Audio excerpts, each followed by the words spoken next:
everyone. It's Ryan Fowler here with my good friend Tim Costello, Inner Game Group Live every Saturday at this time.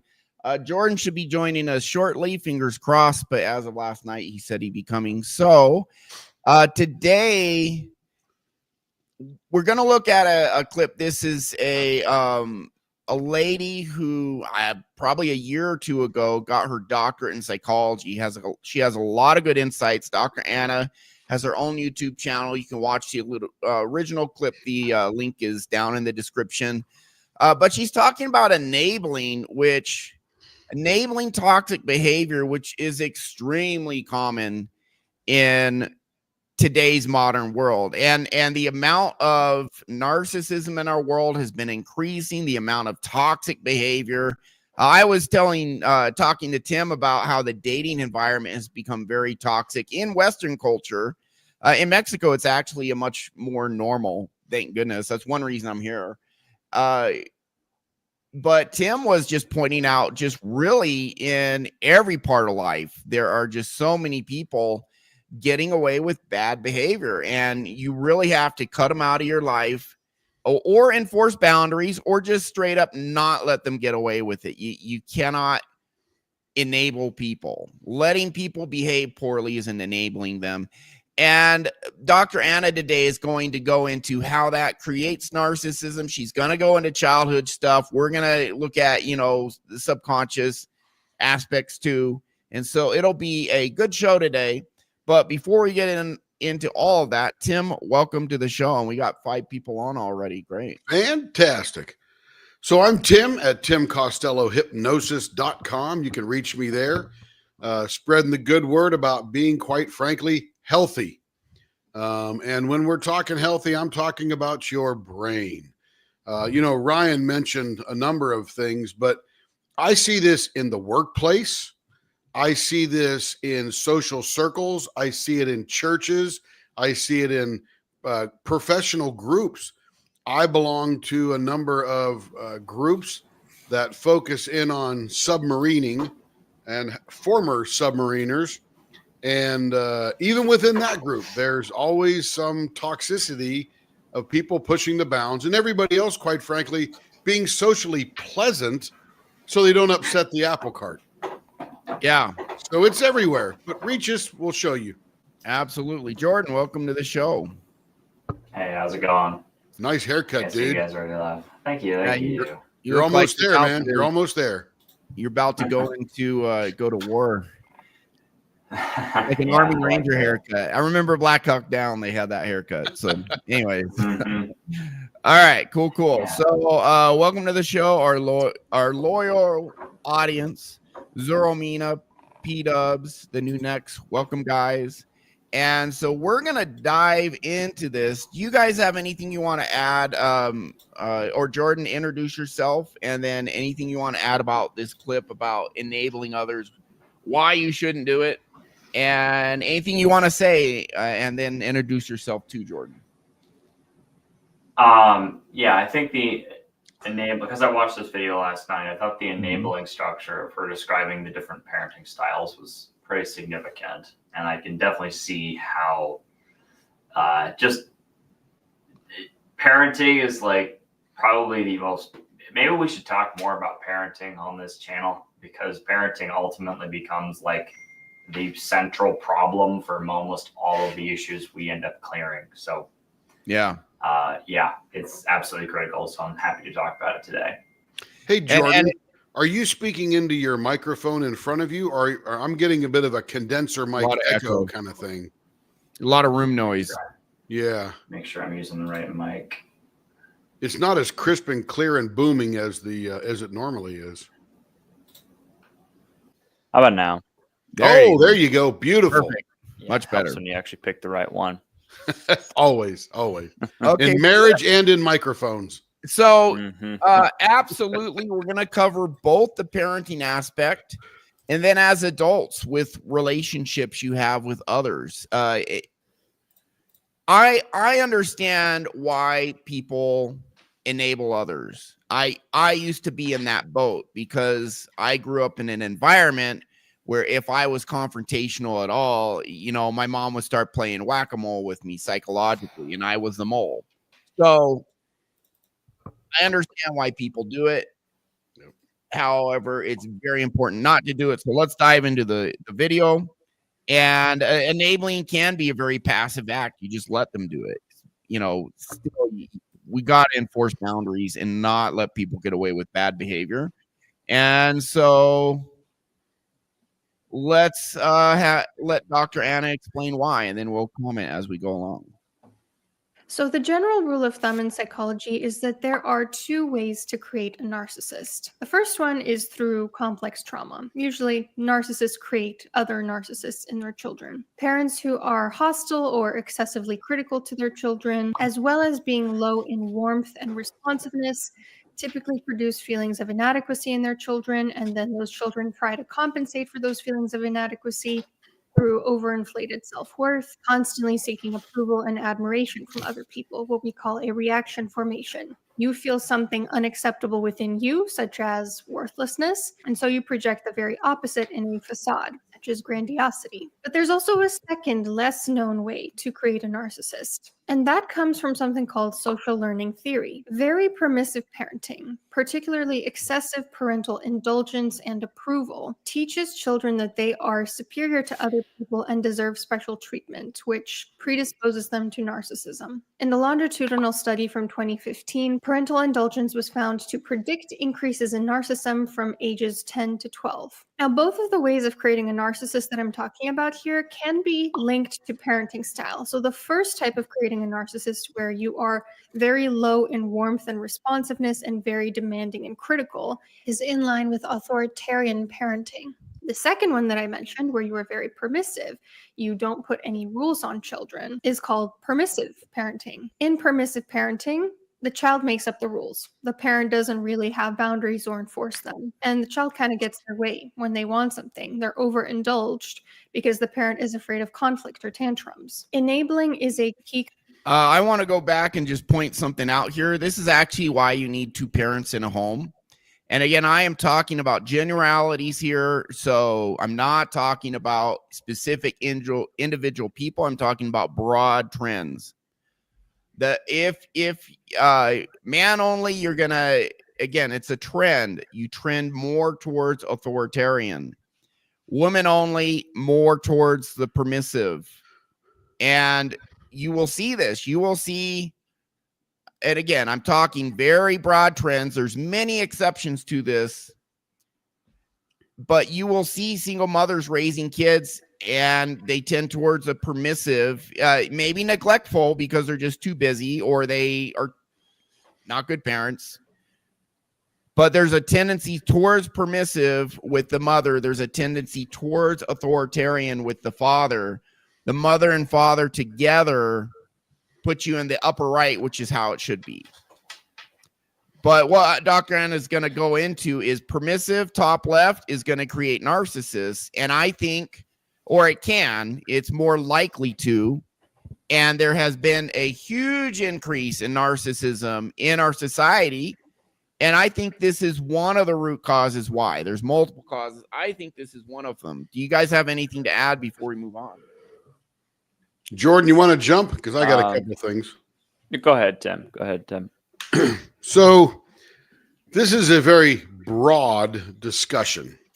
Yeah. And just like Ryan is talking about in broad strokes about women going towards the permissive, men towards the authoritarian, together, they actually can teach children, as long as they're working together, to become that authoritative type of parenting style, right? I remember my dad, and he would give me a task, and even as low as I can remember, 5 years old, and he had a Texaco gas station on Bethany Home Road in Phoenix, Arizona.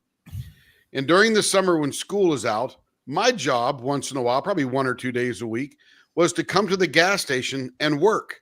Well, my work was, I was going, now back in the day, this is when they put inner tubes in car tires. So you'd have an inner tube and then a car tire combo type of thing, and you would blow up your inner tube essentially. So these inner tubes were fun because you could now use them to float down on the rivers when they weren't inside a car tire. So I remember my dad, he brought me over to the gas station one time and he said, I want you to fix these inner tubes. And first of all, I have absolutely no clue how to fix an inner tube or even how to check where to fix it. So he ran me through once where you blow it up a bit, put it through the dunk tank so you could figure out where the hole is, mark the hole with a yellow piece of chalk, and then dry it off and then use this glue and this patch and roll it with this little thingy doodle thing. And then you have a tube that I could now sell for $1. Nice. So my dad showed me once, and of course I struggled with a couple, and he'd walk back over, sort of do things, but I would have to learn to problem solve very early in life to accomplish something and make a dollar. And I don't know if he did that on purpose. I don't know if his parents did that to him, but it was a great idea. It is. Because now I was able to start using my brain critically to figure out how to make this happen. And that's preparing you for the real world. Right. Absolutely. So now let's look at the broad strokes of things in the world. And I'm talking worldwide. We are using shame and guilt to have our children not participate in sexual relations until they're in a bona fide marriage. Well, that doesn't work too well, as you can see, because shame and guilt rarely work well together or in the long term. Rather than that, I've even told my kids, look, and I didn't know I was doing this at the time, but a little bit of critical thinking. Number one, if you want to raise the most wonderful human being, what environment does that human being need to be in order to achieve that wonderfulness, or at least the opportunity to be wonderful? Well, if you're raising chickens, you can't leave the eggs sitting out on the curb for them to hatch. You've got to put them in the correct environment with some heat and eventually some light so that they will hatch and become chickens. So what's the best environment for children? Mom and a dad, period. Mom and a dad, period. Hopefully that mom and dad were rigged well by their mom and dad, because then you'll pop out some good individuals as children. So if you explain to your children the reason you don't want to have sex before marriage is because there is an opportunity for one of these little chillins to pop out, right? So if one of these little chillins pops out and that little chillin is not in the right environment, how well do you think that child will fare in the long run? In a broad stroke, the chances are very low that that person will have a successful life. Now, there are always some, right? You might have a great, phenomenal dad or a great, phenomenal mom without the other, and it works. But it is a very rare occasion. So there is a reason to not have sex out of marriage and to have children within a marriage, and for both of them to be well-suited individuals to provide that authoritative parenting style to net out, hopefully, some good chillins. And when I say that, the fathers tend towards authoritarian, mothers tend towards permissive, again, very, very broad strokes. My mom was actually more authoritarian, and my dad was sometimes authoritarian, but overall more permissive. So it was kind of flipped in my family. But so these are broad tendencies. But men and women do tend to balance each other out and get the overall parenting style. Again, just a tendency, many exceptions to the rule, but tends to balance each other out and get into that upper right quadrant, which is ideal. Correct. Authoritative. But there's many parents neglectful. I mean, there's many parents, men and women, in each category. You really do. However, if you're a single parent, you're going to tend towards neglectful or permissive just because, let's say neglectful, just because you don't have enough time to be there for your kids. You stick your kids in daycare, etc. So, yeah. Well, and I would say most parents have never even seen that quadrant diagram. I think a lot of them are they're either modeling what their parents did, or they're trying to model the specific things that they hated, or the opposite of the things that they hated that their parents did. So I don't I often wonder, like, there are all these requirements to have like a driver's license, but there's no requirement to raise a human being. And not that I think that the government, I don't think the government, I think it's a very bad idea for the government to impose any sort of restrictions. Yep. But I also wonder at the same time, perhaps if you want to, why doesn't, I'm not really a big fan of public schooling to begin with, but maybe parenting should be a requirement more than math. Like just one class, just for some kinds of tools, because those 4 styles are not particularly difficult to adopt. I mean, it's just slightly shifting how you interact with the child. It is a lot of work to get in the upper right quadrant. It's a lot of investment into your children.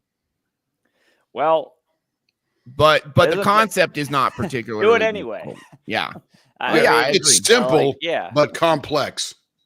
One of the problems with our modern society is the marriage laws are written to make sure the woman is not abused or taken advantage of. And so it kind of tilts everything in her favor. I really think the marriage laws should be tilted in favor of the children at all times. And they're not, they'll tilt in favor. You can get divorced for any reason at any time, blah, blah, blah.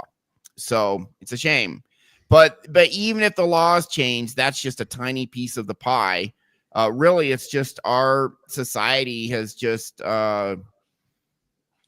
deteriorated as far as the morals and values that used to lead to much overall, in broad terms, much healthier children becoming more well-adjusted adults. We don't have that anymore. It's a shit show now. And Anna it's too will bad. Say there are still good parents. There's just a lot less of them. And Anna will say this later too. Unfortunately. But the key difference here is like consequences and responsibility. If a child, you give them more responsibility and authority as they get older, but if they want to make a decision that you think is going to be negative, you can still let them make that decision, but then you don't bail them out of the consequences for it. And that's how you actually teach them. But then it also gives them a sense of, okay, my parent trusts me enough to fail on my own. And that also helps strengthen that relationship. It's like, no, you own your own decisions, but you also own the consequences of your decisions. And that's where that's where we're going in this video. Upper right here. Yeah. Right. Is you own your decisions, but you also own your consequences. And I think that's the key is you can't escape the consequences of your decision. Others may bail you out in the long term, but essentially you make a decision, they're yours. You can't get rid of them. Yeah. And so right. Go ahead. When it comes to enabling, top left permissive, that's authoritarian parenting style. Yes, can create messed up kids. It absolutely can, but so can permissive. And this is where enabling comes in. But again, we're going to see how adults do it to other adults as well.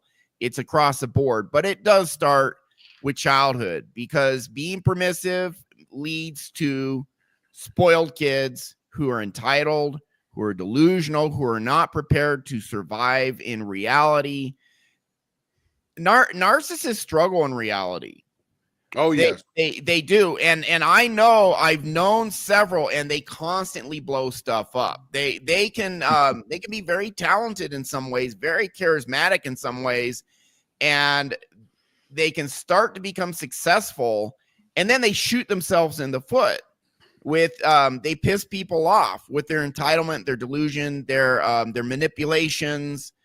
Very charismatic at first, and then they burn bridges, and it's just a shit show. Narcissists do not lead good lives. They lead pretty messed up lives, and they blow stuff up and cause drama and cause wreckage for themselves and others just all the time.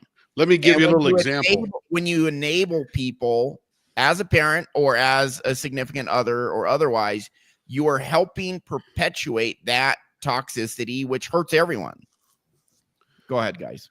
So one of my favorite absolutely wasting time activities, and I'm talking about there is nothing productive coming out of this time that I spend, is watching car chase videos, Karen videos, and maybe even some stupid pet trick videos once in a while.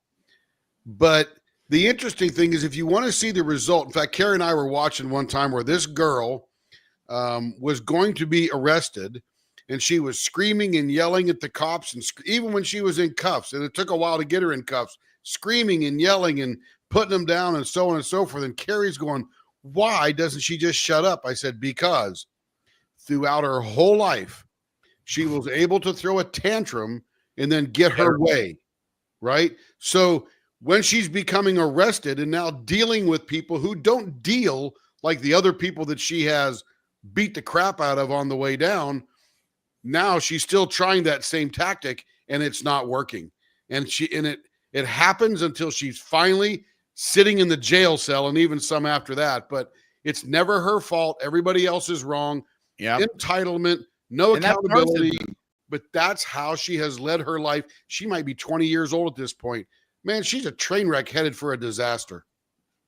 Yeah, and when we saw we were looking at Dr. Ramani, who's out of UC Davis, professor, considered one of the world's leading authorities on narcissism. She said the amount of vulnerable narcissists used to be mostly men. It's now equally men and women. So the amount of women who become narcissistic has just like absolutely exploded.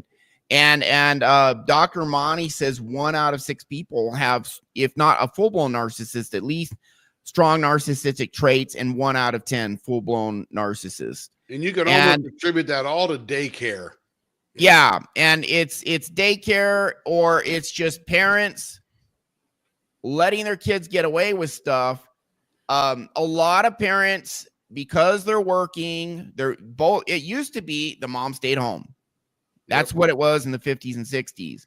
And then, if the kids misbehaved and the mom wasn't able to discipline, then it's wait till your dad gets home. Dad gets home, sorts everything out. But the mom was there, and, she would discipline too. And then it came to, now either both parents are working, or you have a single parent because they're divorced and that parent's working. Yep.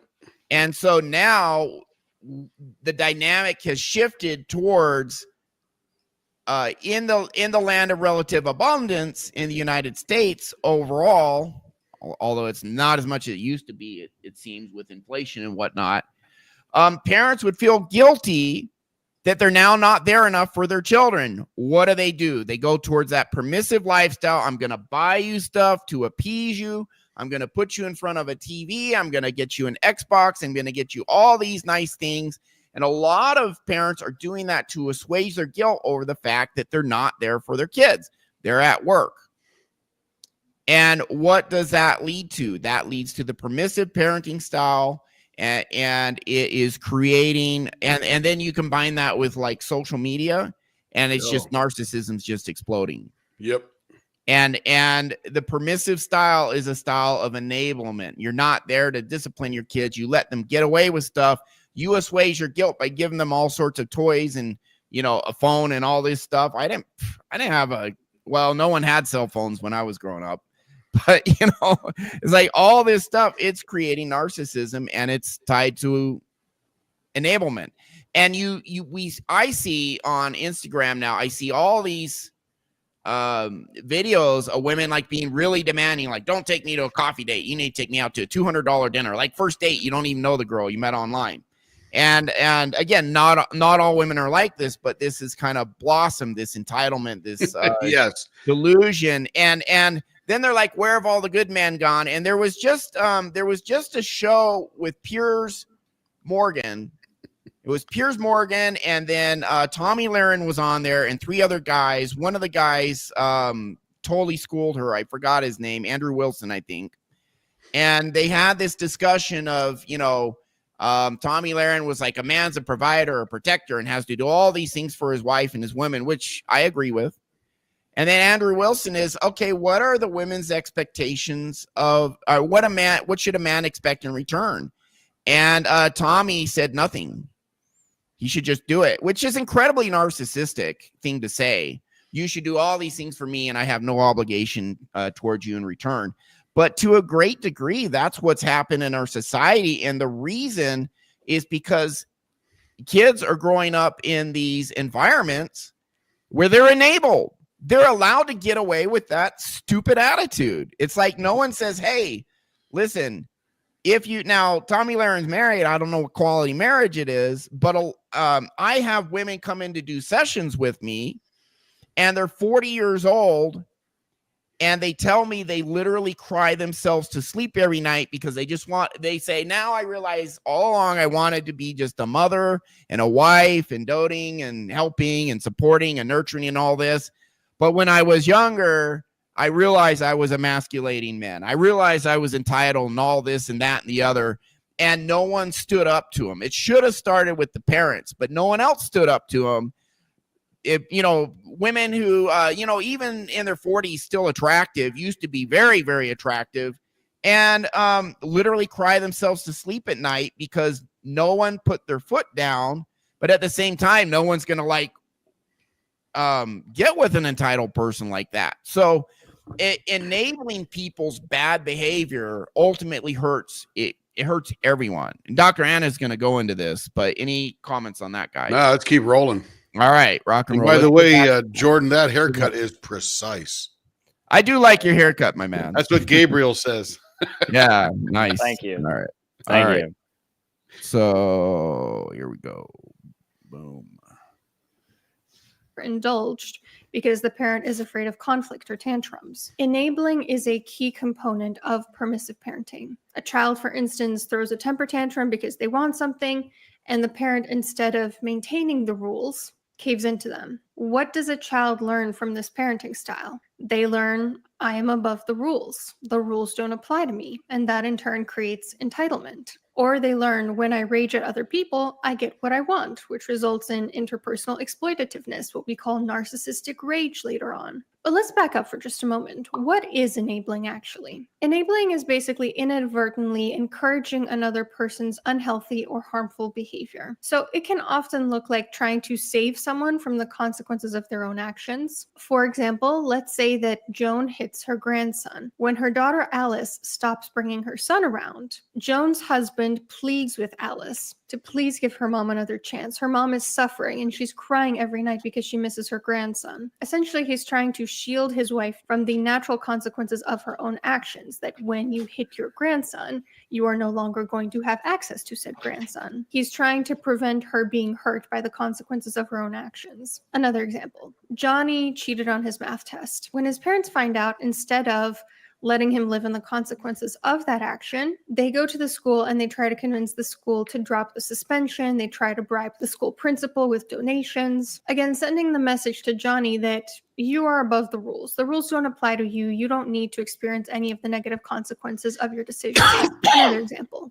Don is arrested for DV. His mom then tries to get Don's girlfriend to drop the charges and forgive Don and take him back, and even victim blames the girlfriend. But this can even show up in a much smaller scale. For example, Melissa wants to pierce her ears. Her mom is maybe irrationally worried about infection, so she tries to prevent Melissa from piercing her ears, even if Melissa is an adult. Now, this is controlling behavior, but it's also enabling in the sense that she can't stand the idea of her daughter experiencing negative consequences for her chosen actions. Do you notice in a lot of these examples how oftentimes enabling involves some form of manipulation, like triangulation, like trying to shield a person from the consequences of their actions by controlling what somebody else in their life is doing? Often enablers will try to control the relationships in the problematic person's life in the hopes that it will spare them from receiving any sort of negative consequence or uncomfortable feeling. Enabling is also about avoiding conflict and confrontation. For example, someone cuts in front of you in a line. Instead of saying, "Excuse me, I've been waiting here a long time, the line's over there," you simply let them.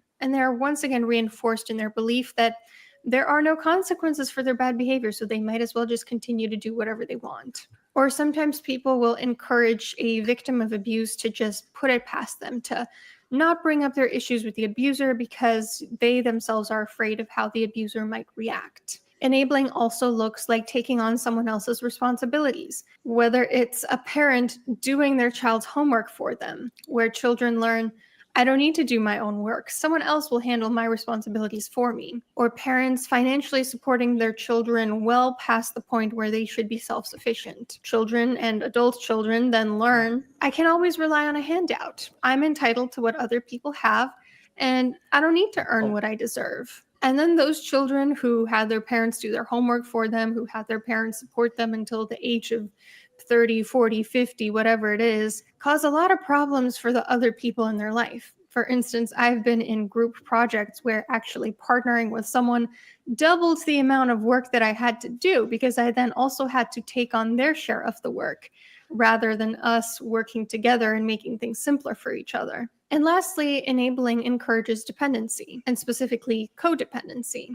Codependency is a term that originated from addiction research. It's when somebody relies on another person for things they should be able to get within themselves. They're kind of unable to function independently without crumbling under the pressure. So within the context of addiction, somebody trying to save an addict from their addiction, trying to fix it for them when the addict themselves is not putting in the effort. We see this with, for instance, mama's boys who need their mom to do their laundry and cook and clean for them until the tender age of 37, or the person who needs their friend to talk to them at 3 a.m. week after week after week because they're in relationship issues that they can't seem to regulate their own feelings about, or anytime there's somebody who generally has a lack of social support outside of one relationship in their life, whether that is their partner, their mom, a friend, etc. All of these situations are circumstances where codependency can arise.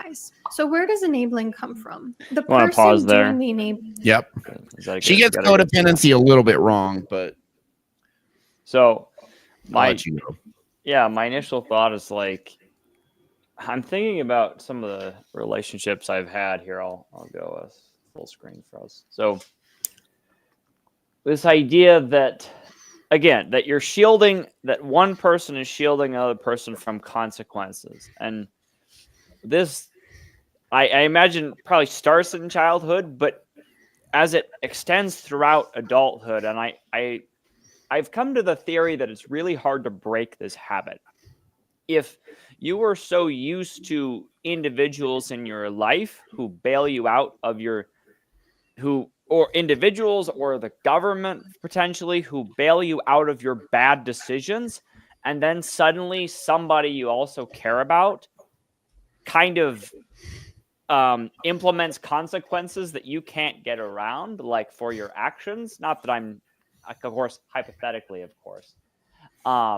Then that can feel like the person literally like ripped a part of your soul out. Like because it's such a shocking moment when you actually have to face the consequences of your actions when you've never had to face them. So like Tim's example of that girl getting arrested and screaming the whole time, she's never had to actually face any of the consequences of her actions. I mean, but like, and they go to what has worked. If the acts, if they see consequences are trying to be enforced, they scream, they cry, etc. And then the person who's trying to put on those consequences says, whoa, okay, never mind. And then they don't have to pay the consequences. But then you're talking about a situation where police or whatever are like, no, you are going to face the consequences. So that person automatically goes to their go-to. I'm going to whine, scream, cry, whatever. It doesn't work. And then they're freaking like, whoa, shocked. They can't handle it. Right. And does that make sense? I've had to cut out several individuals out of my life. And I should have. The reasons being because I felt like they kept getting away with bad behavior. I found myself, I was being a bit of a hypocrite. I was telling my clients, don't let people treat you poorly. And yet I was kind of giving these individuals a pass for this. And I'm like, I can't do that anymore. But it's not easy to do. It's hard. And the reason I bring this up in relation to the whole enabling thing is like, I realized how many other people in my life were enabling the bad behavior of this one individual to continue. That they would constantly make excuses for this individual. And blame me for seeing what the issue was. And I think that this language of It's enabling behavior without consequence is really important. Mm-hmm. And so when when I drop the consequences, you don't have access to me anymore. Suddenly, that's a massive consequence they have no way of dealing with other than trying to shame me, use other people to bring me back in. And it's very, very, and this video is very enlightening, I think. Yeah. If you've ever been in that kind of a scenario, or like, wow, you enabling, it's like the stock market bubble. It makes the problem worse and worse and worse. And eventually it pops and you're left holding the bag. You're like, well, what happened? It's like, well, you didn't take consequences when you initially should have. So that's all I got. What do you guys think? And I have comments, but do you have anything first? No, go ahead, Ryan. So one thing I want to get at, because I used to be a huge enabler, and the reason I was a huge enabler was because of my upbringing. Parents can raise their children to be enablers later on in life. And the core reasons, we always go back, or we try to go back to what is going on in our subconscious mind. If you guys type into Google, what percent of our behavior is directed by your subconscious? Google knows 95%. Some studies say 90, 95. So what's going on in the subconscious leads people to enable others. And what's going on is there's 5 types of subconscious trauma from childhood. And I would say if you're if you're raised in a home with like addicts or people who are authoritarian, then you start by enabling your parents, or you feel, I can't stand up to my parents. They're behaving terribly. I can't stand up to them because they're my parents, and I'm powerless and I'm helpless, and they're doing all sorts of bad behavior. So as a child, you're doing what you can to bring stability to the home, and that, I would say, very often manifests as enabling. To kind of smooth things over so at least the family can function. Dad's drunk or mom's drunk or whatever, or they had a fight. I remember a time, that there was a fight in the home. And so to kind of calm everything down, I did the dishes and like cleaned up. And then they're like, oh, it's so nice you cleaned up. And it's like, maybe to kind of offset, the toxicity in the home, I did something to bring order, and adults who enable their children or enable other toxic people don't stand up. There's active enablement. I'm going to actively do things like these people were actively making excuses for the toxic person's bad behavior, or there's just permitting it. You're just permitting it and you don't let them, you don't give them any consequences. Well, why do people do that? Well, there's at a subconscious level, there's 2 reasons. Number one is I don't feel safe to stand up to this person, because if I stood up to my parents, they would smack me or hit me or shame me or do something to make me feel bad or hurt me or punish me for standing up to their tyranny, to their bad behavior, feeling unsafe. But also, if you grow up feeling not good enough, you may think, oh, this bad behavior, I deserve it somehow, or I'm not good enough I don't deserve to stand up to it. I'm used to this behavior, so I'm just going to tolerate it because I tolerated this growing up, and this must be just how it is. It must be, maybe I'm, when you feel like you're low value, you're going to accept being treated like you're low value. And what I noticed for me, let me tell you, I mean, now if I have family members mistreat me, in the past, I'd let them mistreat me, and then I'd sulk or be depressed or have internalized rage, but not express. I'd suppress it. I wouldn't blow up at them. Rarely I would, if it just got too much. But now, if a family member or anyone starts mistreating me, and this happened not too long ago, I had someone mistreating me and bossing me around, manipulating me. And I just looked over him and I said, don't tell me what to do. And they're like, what? I'm like, don't tell me what to do. I'm a grown man. Are you being a sourpuss? And I'm like, no, I'm not 2 years old. Don't treat me like one. Don't tell me what to do. I said it just like that. And I was done. And the reason I do that now is because in my subconscious, number one, when you fix your subconscious, you realize you have power. You realize confrontation's okay because you will be safe. You're not. A lot of people in their subconscious still think they are these helpless little children who had to put up with their parents' abuse or bullies in school because the kids were bigger than them. The parents were bigger than them. So it's not safe to stand up. You just have to take the abuse or enable or clean up the house to kind of bring some order to a toxic or chaotic environment. Go in, fix that subconscious stuff, and then you're going to realize I'm no longer this small child. I am now a grown person. Number one, I am good enough. And if you feel you have value, the natural response to that is, I don't deserve to be treated this way because I have value. You're going to start standing up for yourself. You're going to stop putting up with bullshit. When you also feel it's safe because I'm no longer this small, helpless, defenseless kid. I am now a grown person. And I am in my power, and I have the ability to stand up to others in a way where I stay safe. I'm no longer helpless. You will then cease to be an enabler. And some people will stay in relationships. I guess there's a third thing.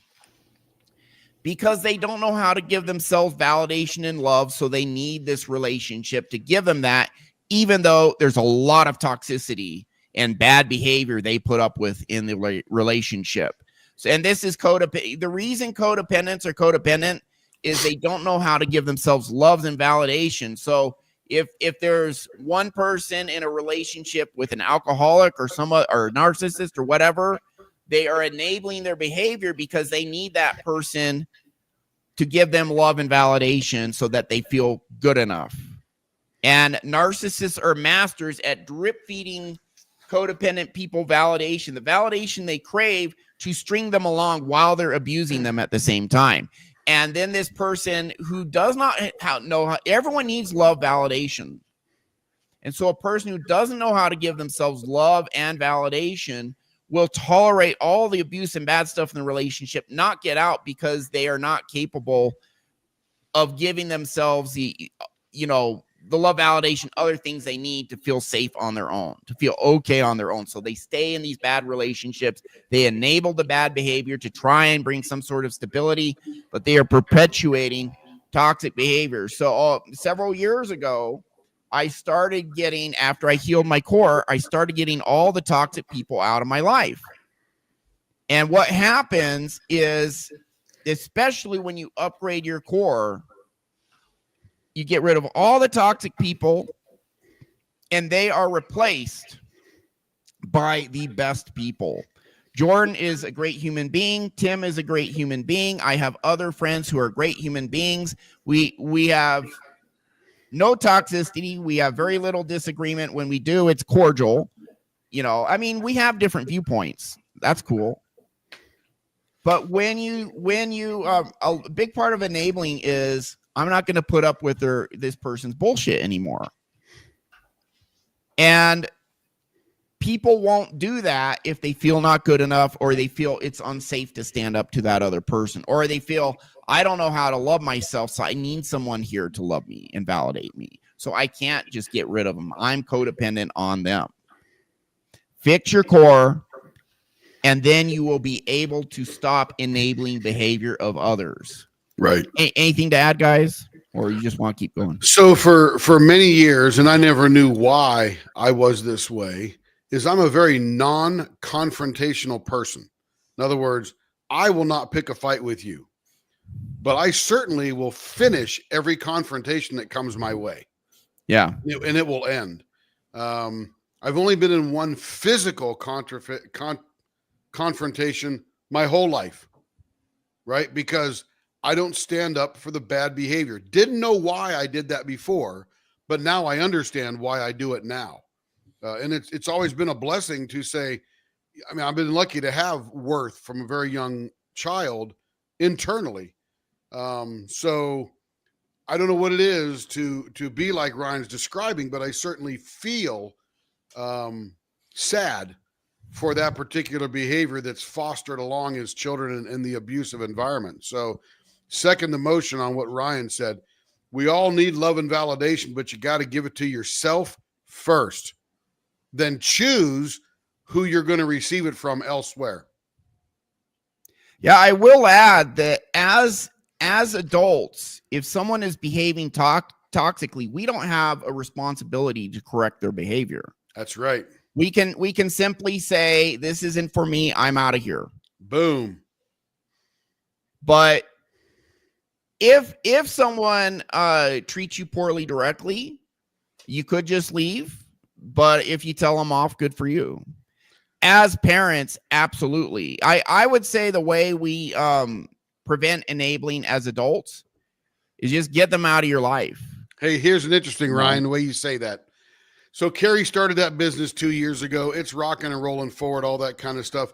And there have been actors along the way, we will call them customers, who, and we have a process for intake for the orders and all that stuff and kind of stuff, right?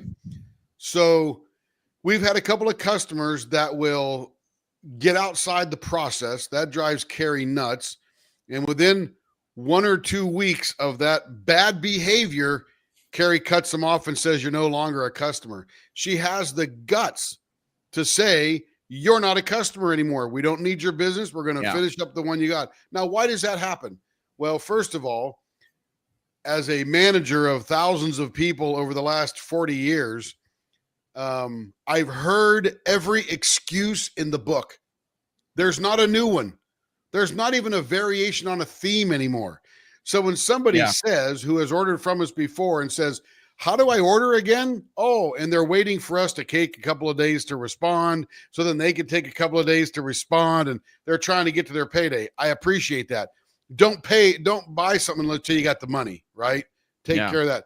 So we just get rid of that bad behavior, and everybody else is just a pleasure to deal with. And 99.9% of the customers.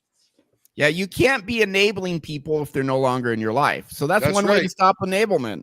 Boom, you're gone.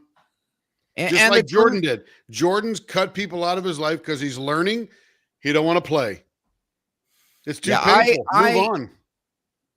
I may correct people if their behavior is directed towards me, like it's directly affecting me. Then I'll be like, don't do that. You know, I may say it once or twice. You know, obviously with my parents, if they do it, I won't just say it once or twice and cut them out, but I limit access for sure. Sorry, it is what it is. I deserve better treatment, so I'll limit access, you know. And that is, you know, family dynamics can be very complicated, so it depends on your situation, your preferences. There's no like cut and dry way to do it, but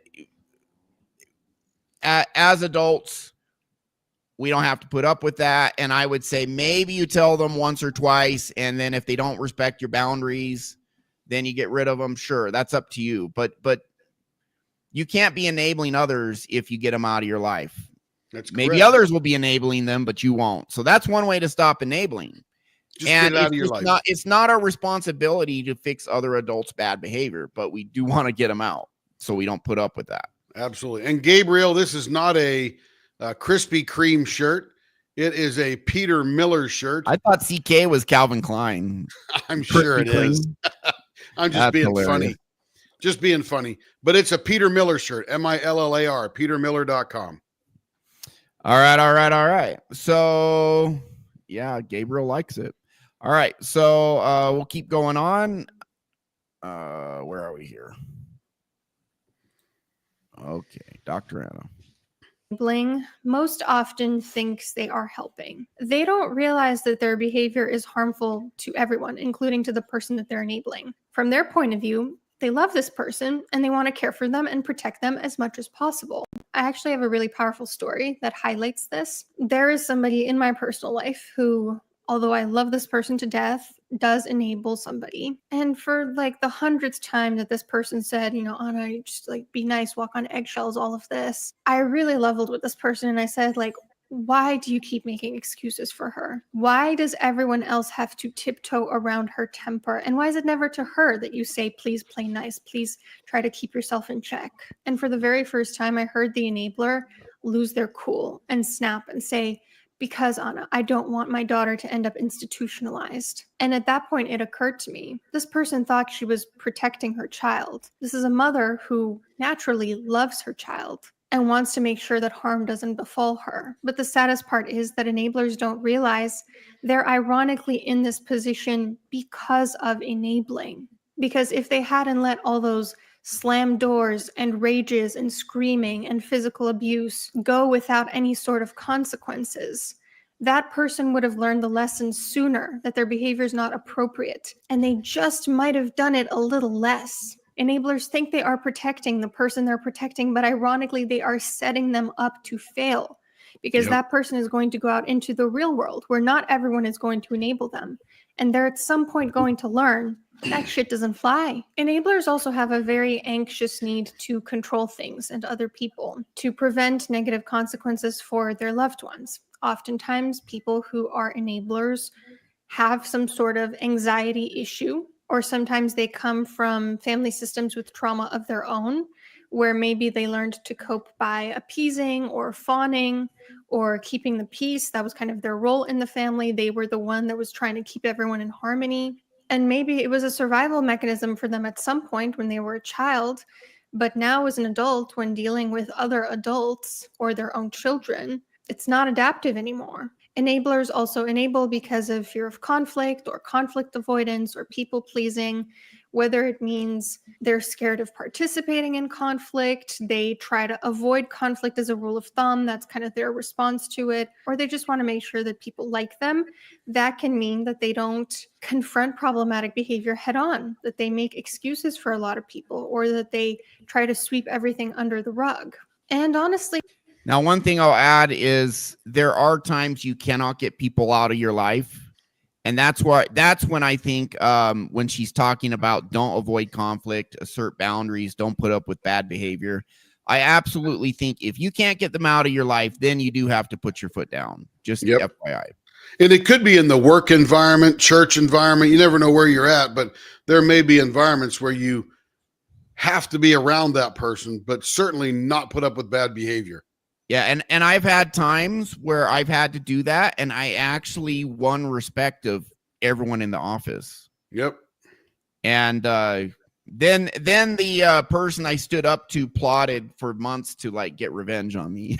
Yes, they will do that. They will do that. It was better to have them secretly plotting that and mostly leaving me alone until for at least for a few months than just bullying me the whole time nonstop. Yep. So anyways, when I was on this sales team in college, door-to-door sales, like summer vacation, and there was a guy started bullying me just because he thought it was funny to like put me in a headlock and hold my head underwater in the pool and drown me for a few seconds and just do a bunch of other stuff. And so I took it to the manager and I'm like, his behavior is unacceptable. And then the guy was like, oh, you're such a killjoy, you're such a dork, you're such a you kill it, but he's straight up bullying me. He thought it was funny. It was bullying, And so he started giving me lip and stuff. And we went back out into where they're having the morning meeting with the whole sales team. And he keeps doing that. And I just haul off. It's like that. I just haul off and punch him in the face. And everyone laughs at him.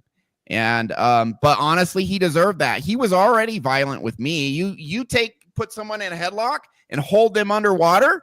Yeah, that piece of shit deserves to get punched in the face. That's violence towards. He did this other thing where I'm standing up. He comes from behind me in my living room where there are friends around, grabs my ankles and yanks, and I face plant.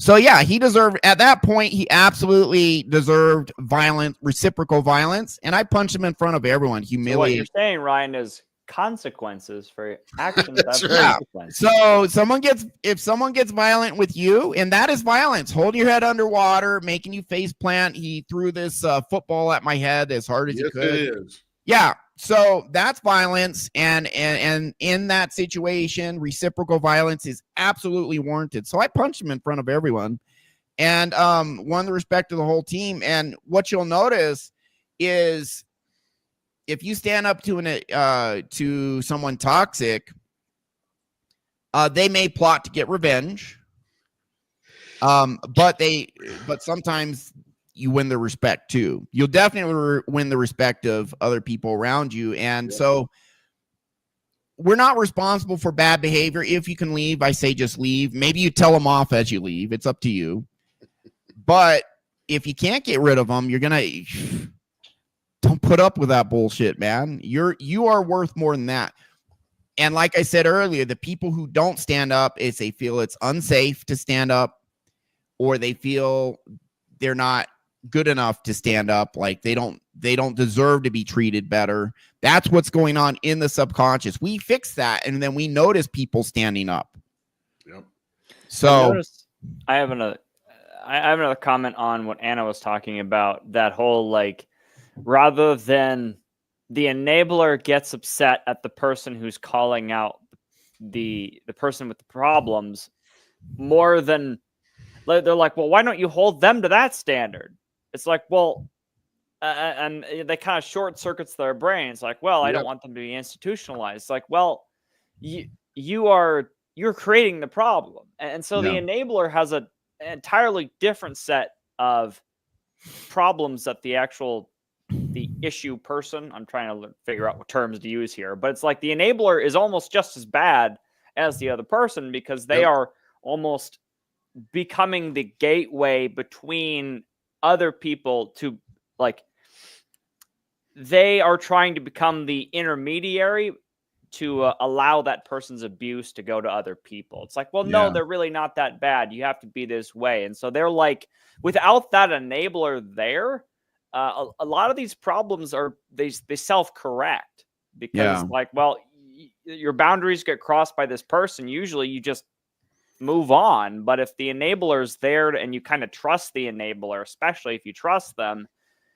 that abuse might continue for X amount of time, because you're like, well, I trust this enabler more than I trust this other person. And surely that, they can't be wrong. It's like, well, no, you have to realize who the enablers are. And I'm starting to have an epiphany as I'm watching this video. I'm like, wow. I do feel bad for a lot of enablers, because a lot of them are, grew up in abusive households, psychologically or physically or whatever, where they felt they couldn't stand up, or they're codependent because they need that other person for validation. So I don't want to shame enablers, but we do need to point out that by allowing bad behavior to continue, it's harming everyone, including themselves. Now, I will also want to acknowledge there is a narrow set of circumstances where you just can't do anything. Maybe it's your boss who's toxic, and you say, hey, if I stand up to my boss, I get fired and I need the money.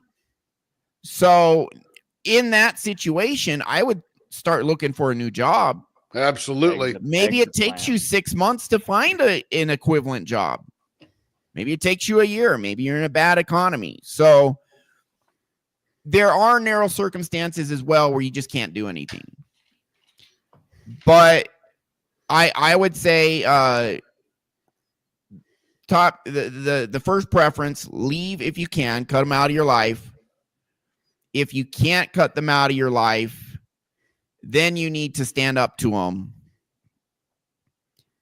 Except if standing up to them would lead to something catastrophic, like you getting fired, etc., then there are a narrow set of circumstances, but they are there, where you just can't do anything until you can leave.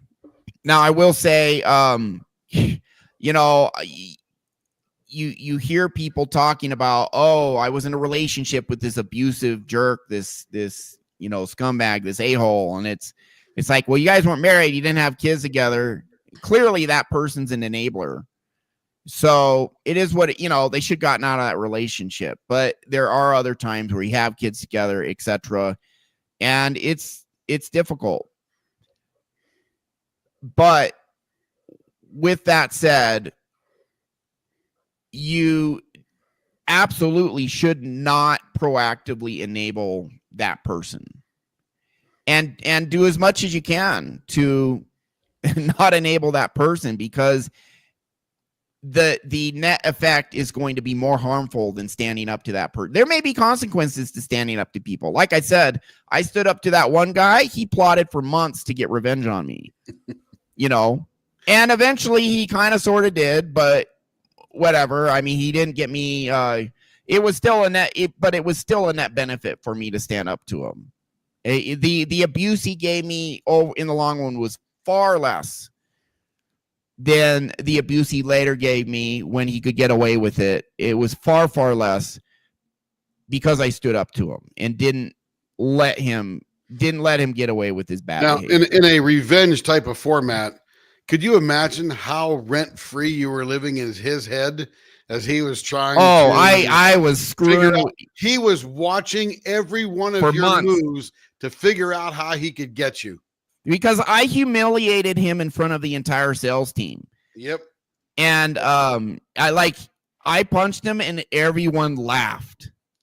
Everyone laughed at him, and he was humiliated. The crap out of everybody.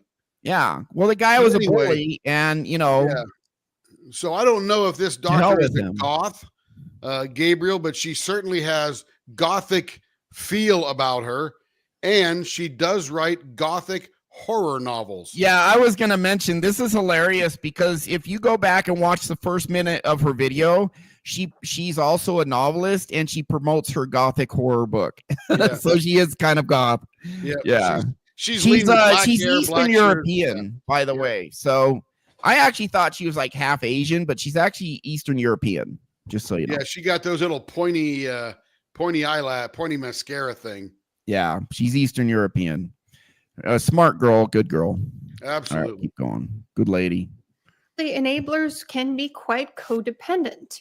At some point, the enabler must come to terms with the reality that they too are getting something out of this dynamic. Whether it's a sense of being needed by another person, a sense of control or omnipotence, the self-esteem from taking on the self-sacrificial role for feeling like a good person for sparing others pain. Enablers can feel like good, noble people for the enabling that they do without realizing that, sometimes the motives are more selfish than they realize. And sometimes enablers will even punish independence in people who are not codependent with them.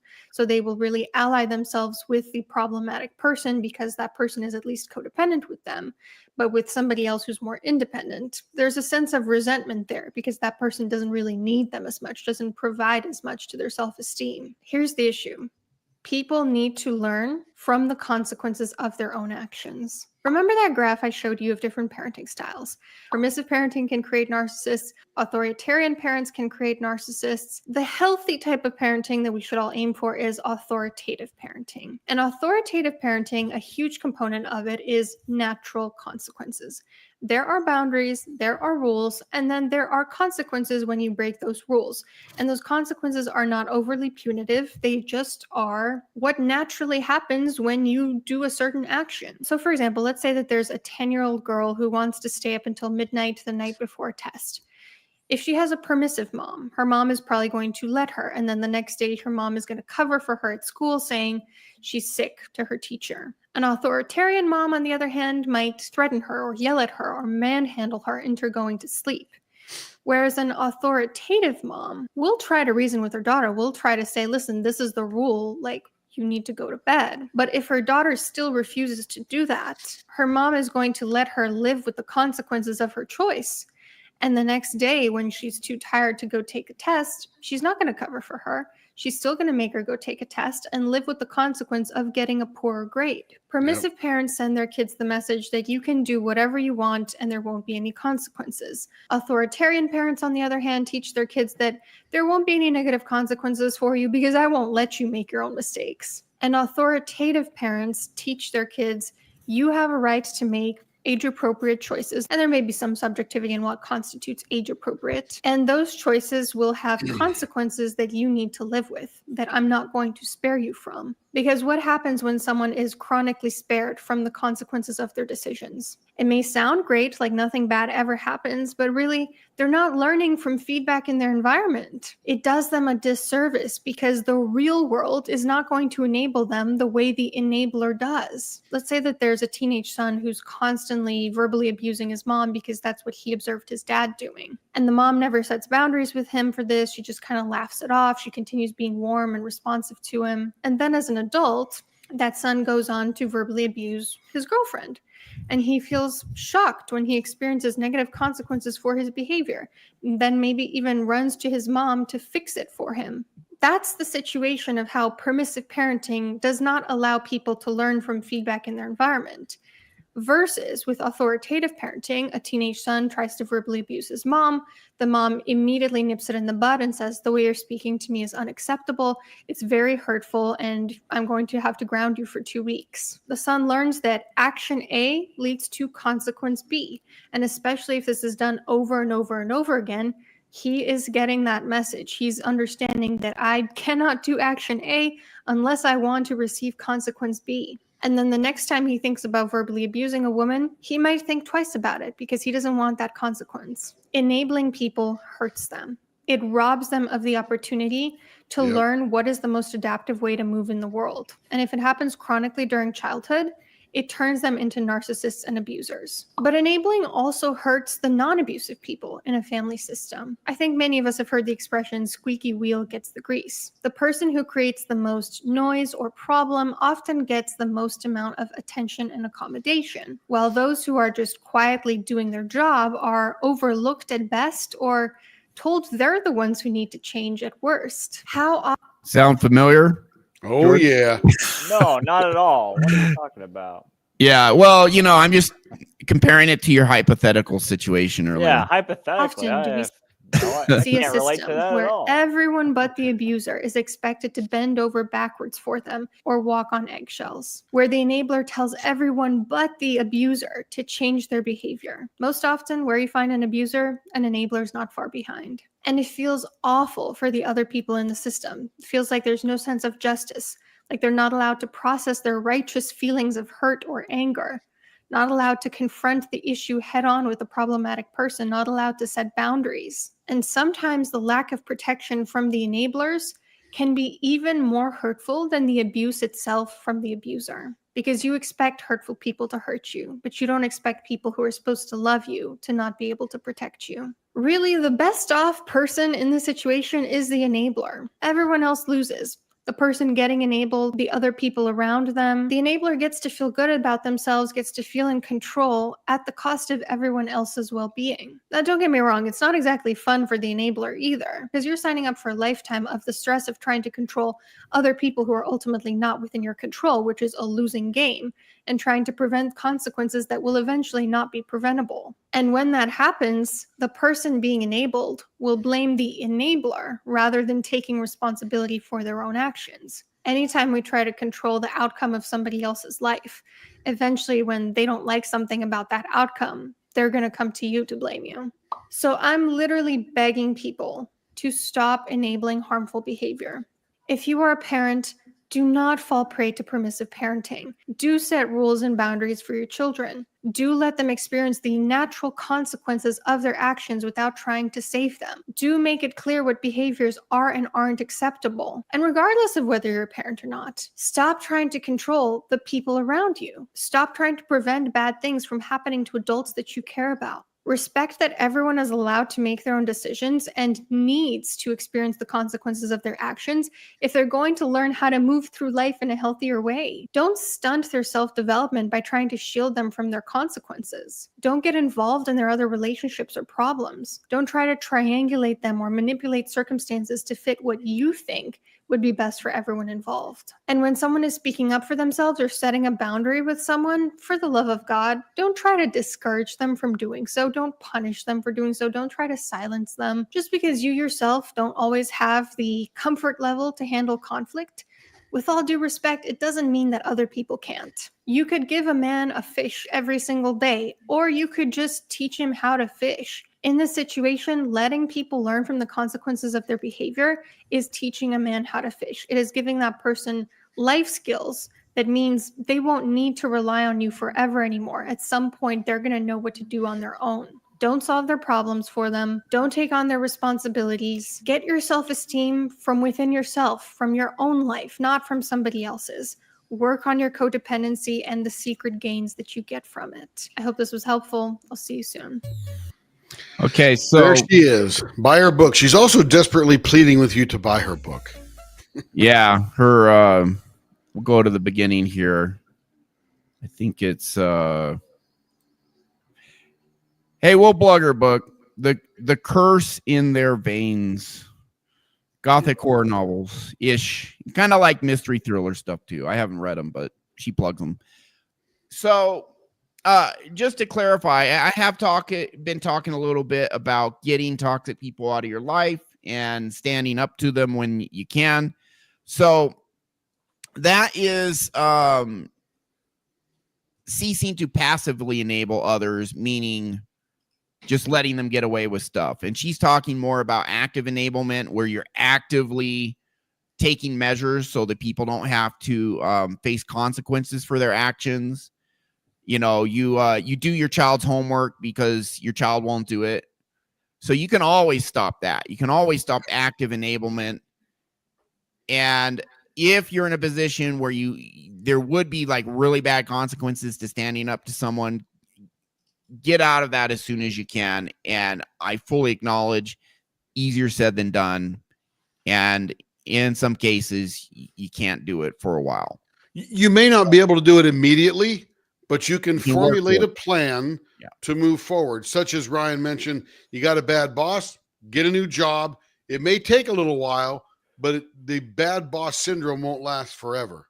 Yeah, the hardest one is a toxic marriage. Yep. But at the very least, do not actively enable the other person. Do not pay the consequences for them, you know, make excuses for them, et cetera, et cetera, et cetera. You don't need to do any of that. And the number one way, if you are an enabler, the number one way to fix your enablement patterns of behavior is to fix your subconscious trauma. I guarantee you're doing that because of stuff from childhood. People who are enablers now were enablers as kids. Mm-hmm. That's where the behavior originated. And that's tied to trauma. It's tied to some sort of instability or abuse or something in your childhood where you felt you had to do that to hold the family together. Mm-hmm. And kids will do things to hold the family together that later on becomes enablement. Mom and dad are fighting, and the kid will do something to get them to stop fighting. Maybe the kid becomes a problem child because then the parents will focus on the kid and stop fighting each other. But maybe the kid becomes an enabler to try and smooth everything over in the home. Then you're doing that as an adult. There's always subconscious trauma tied to enablement. There's always subconscious trauma tied to codependency. And that is the root issue here. You can start fixing it. Now, we are not medical professionals or licensed psychologists or psychiatrists or anything like that. But if you are enabling, you could try our free program right there. If you have some sort of mental disorder, then of course, go to psychologist, psychiatrist, right there, school.com/RyanFowlerSOS-7231. There is a free self-hypnosis course to start fixing the inner I don't feel good enough or I'm not safe, etc. Start on your own. You could do sessions with us. Again, we're not treating any specific disorder or malady or mental illness or anything. But if you feel not good enough, if you feel unsafe, all these other things, we have a process to get that out of your subconscious permanently. And it's worth it because, listen, I used to be enabler, codependent, all of that, manic depression, CPAC, all of that. You know, Jordan has had hypothetical issues too. And we don't put up with that anymore. And the reason we don't is we fixed our core. And that's key. So anything final you guys want to add? Nope. I think we put the nail in the coffin there. Real quick, that the reason she focuses on parenting is because it's way hard. You can it's way harder to change this kind of narcissistic and enabling pattern later in life. Like the older people get, the worse it gets. And so if you focus on it when you're young, you actually might have a shot at eliminating it altogether, but it gets way harder as you get older. And what that means, like, can you still hear me? Yeah.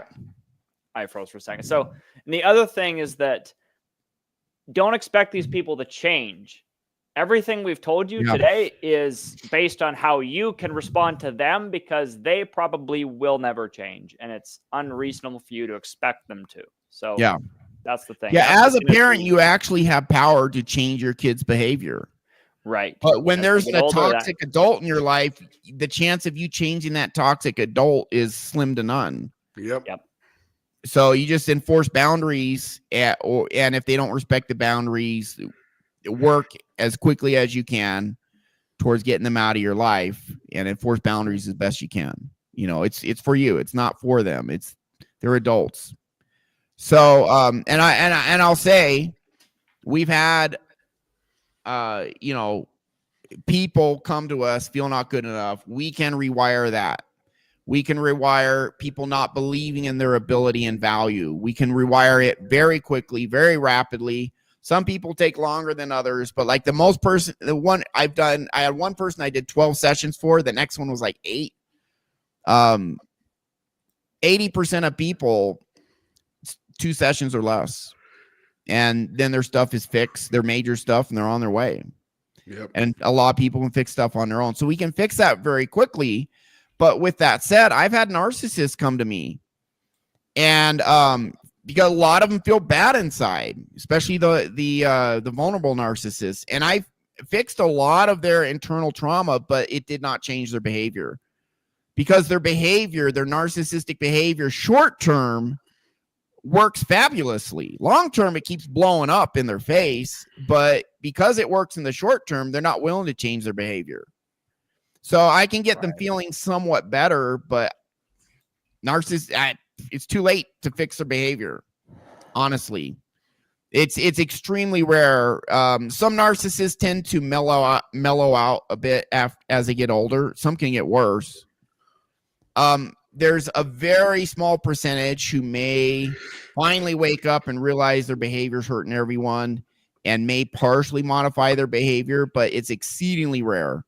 It's exceedingly rare. So even with us able to rewire people's brains, toxic people, at least narcissistic people, don't want to stop being narcissistic. Right. So don't enable your kids and create narcissists. That's where you keep that from happening as a parent.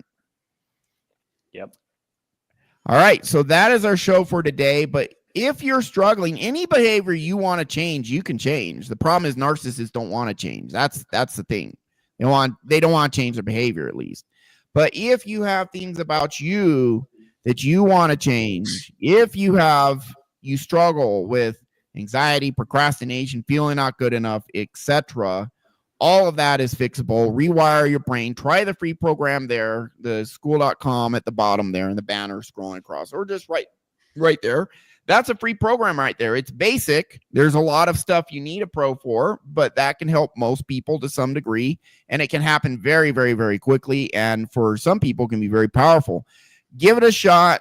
If you're struggling, if you're suffering that struggle, that suffering, internal psychological stuff, for 95% of people, it's optional, because you really can take control of your life, change your life, claim your power, move forward, get better, oftentimes very quickly, not always, but you can do it because you have more power than you know. That's our show. Thanks.